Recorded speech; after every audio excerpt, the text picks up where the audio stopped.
Okay, talking more about bugs. They're bugs, Wyatt.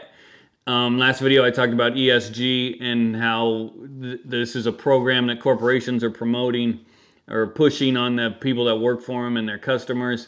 And big part of the program is getting people to eat less meat. And they're promoting these alternatives. And I mentioned how they want people to eat bugs as an alternative to meat. And about a week after I posted that video, Tyson Foods announced Tyson Foods is the biggest beef processor and meat processor in the country. And they are pushing this ESG program. And they announced that they are investing in an insect ingredient company. And when I first saw it, and I read a couple reports, and I read Tyson Foods press release announcing it, where they talked about, they said manufacturing byproducts into high quality insect proteins and lipids, which will primarily be used in the pet food, aquaculture, and livestock industries. So they really didn't make any mention of insects for human consumption. And they talk about it. It made sense to me. They're going to take byproducts, the scraps from the packing plants, the guts, feed them to the insects, create this insect for livestock food, which is chickens. They're going to feed the bugs to the chickens, and so it kind of made sense, the partnership. And because I still live in kind of, I don't know, I forget that we no longer live in a sane world. I just thought about it rationally. But more and more people were talking about how they're going to make insects for people to eat. And I heard Feeder Flash the other day, Corbett was talking about it. And so I thought I'd go ahead and Google up and just see, how involved, or if this company is involved in making insect food for people. And they are very involved. I just Googled Protix human consumption, and I came up that in the EU, in Europe, they've been authorized yellow mealworm and crickets and grasshoppers. They're authorized to grow those for people to eat. And then if you actually go to the Protix website, it says Protix produces ingredients for feed and food for a broad range of creatures, ranging from chicken to shrimp and from pets to humans. So they are manufacturing feed for humans, which is bugs. And so what we now have is the U.S.'s largest meat processor and beef processor has invested in an insect ingredient company that is making insects for humans to eat. When that sounds insane to say, and it's weird for me to even be talking about this stuff, because it's hard to even keep a straight face when I just can't wrap my head around this stuff, because like, if you have a rational brain, it's like Woodrow F. Call said, our boys ain't gonna take much to eating bugs. And I think most people are probably thinking, I'm not eating bugs. And so you got to kind of look at where they're coming from, or how they're thinking about this, and I'm assuming they know that the public isn't going to want to eat bugs, but what they think, these corporations are always looking down the road. So what you really have to ask yourself is, are your kids going to want to eat bugs? Because what's been taught in schools and different books are that bugs, that by eating meat, you're destroying the planet. And the way to save the planet is to eat things like bugs. And I have a personal experience with this, because my mother actually bought, and we returned it right away. I want to make perfectly clear, but my mother bought for my son. My son likes geography and reading and learning stuff. He's really into it all. So she bought him Britannica Kids Encyclopedia. Just like we used to read in the old days, an encyclopedia. But luckily, before she gave it to him, she was thumbing through it and found a section on meat and dairy, where they say if we ate less meat and reared fewer cows, we could reduce greenhouse gases and help stop climate change. For example, if every person in the U.S. ate one fewer burger a week for a year, it would have a similar effect to taking 10 million cars off the road. And this is the same kind of made up BS that you have to assume is probably being taught in a lot of schools now. And so if you're eating one less burger a week, what are you gonna replace that with? Well, here you have it. Insect eating. Humans have eaten insects throughout the history. Globally, about 2 billion people eat them regularly. Edible insects such as mealworms are nutritious and can be farmed in large numbers. Eating insects might not appeal to us all, but they can be tasty. People say roasted mealworms have a nutty flavor, while crickets are like popcorn. So you're teaching kids now that crickets are just like popcorn, and then they're also promoting this in the same book. They're also promoting the plant-based and the lab-grown garbage also.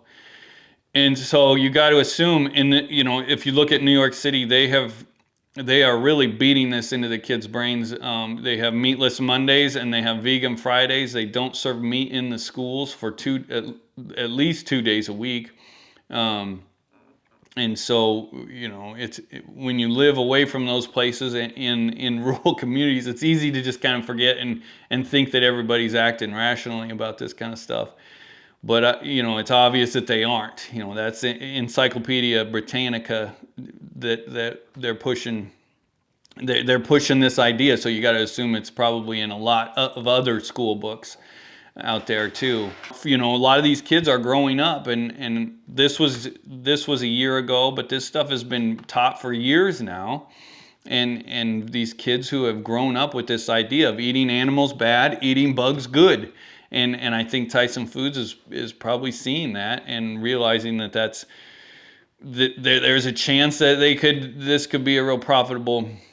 They obviously think this will be a profitable venture. But if you look at the market studies, which I have, of like the current market studies of if people are interested, and if you look at plant-based meat, which has been pushed constantly through the media, and they poured tons of money in advertising. If you remember, Burger King used to run an ad all through all the sports events. There was always a Burger King ad for impossible beef or meat or whatever it's called, that they were selling. But sales of that stuff have really collapsed. There have been multiple bankruptcies of plant-based meat companies in just the past year.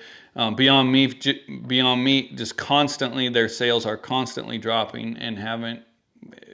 They saw an uptick in sales when they were new and people were trying it, but what they found that after people try it, they don't buy it anymore, and they have done nothing but lose money hand over fist. And so, if you take that and you look at the market studies about the cell cultured meat, the meat that they're going to try and grow in labs, and there's a lot of skepticism about that and concerns about the safety, and people really aren't. It's not something that people want. It's something that is being pushed on people, and they're still building a facility in Georgia. They're using taxpayer dollars to build a cell cultured meat lab place in Georgia. If you look at the plant-based stuff, they're still pushing. Bunge just is building a 500 million. Bunge is the world's largest soybean processor, and they're all in on this ESG thing too. It goes back to what their shareholders are telling them they should be doing. And so Bunge right now is building a big facility where they're going to create soy protein ingredients for this plant-based crap that nobody really wants. And if you look at the bug stuff, now we have Tyson investing in this company. ADM has invested in a company called Innova Feed, and they're building a big facility to raise bugs into. Decatur, Illinois is where that's going up at. And so really, I don't think, if you look at the market, if this actual market to meat alternatives, what it is about is it's not about consumer demand or meeting a consumer demand like markets used to have to do in investments, and that's the way businesses grew. They saw consumers wanting something, and so they created it. Now it's more about manipulating or indoctrinating consumers into thinking that they have to use these products, and in this case, eat these products. So it's really about manipulating, indoctrinating, and I think eventually forcing people to eating these products or using these products. If you look at the car industry, 5-10 years ago, you would have never thought anybody would mention banning combustion engines. But here we are, where California has apparently some plan, which is still insane for them to talk about, but they say they're going to ban all combustion engines by a certain date. The president has talked about it too. We're going to get rid of all combustion engines, even though there's really no way that I think anyone can see that happening. But the goal is to eventually force people into these electric vehicles, and it's not hard to, it's all about carbon. It's all about reducing carbon, and that's what we have here with this insect stuff. They say this is going to reduce carbon. Which is all a bunch of BS to me. But anyway, to go back to the cattle industry, what we now have is the country's biggest beef processor, and they have invested in an insect ingredient company, and it's just hard for me to even wrap my head around this or talk about it. But it's not hard to imagine what comes next. You have these beef processors have been importing this cheap meat for years to try to reduce the price of ground beef. Now they own this insect ingredient company.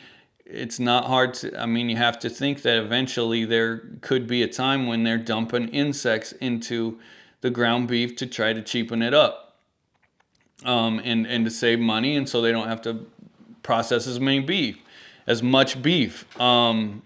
And so for the cattle industry, I think they really have to take it seriously. I have a hard time taking any of this seriously, but this is like where we are. This is here we are. They're making insects for people to eat. So, but to take it seriously, you have to start looking at how this stuff is going to be labeled. Tyson Foods, the ag corporations run the USDA, and they have fraudulently labeled beef for years with the product of the USA label. So you have to start looking at how is this stuff going to be labeled, how is it going to be regulated, and what can we do to kind of get ahead of this thing. But anyway, here we are. But the main thing is to share it and to make sure your kids, like I said, luckily my mom thumbed through that book, and we sent it right back right away, and our kids know that this is all kind of just a bunch of BS, and that's what you got to teach your kids, that this stuff, cattle are not bad for the environment. Cattle are part of the environment, and they're integral in getting people the right nutrition that they need, and not bugs eating remains and whatever else are not integral in are not a good.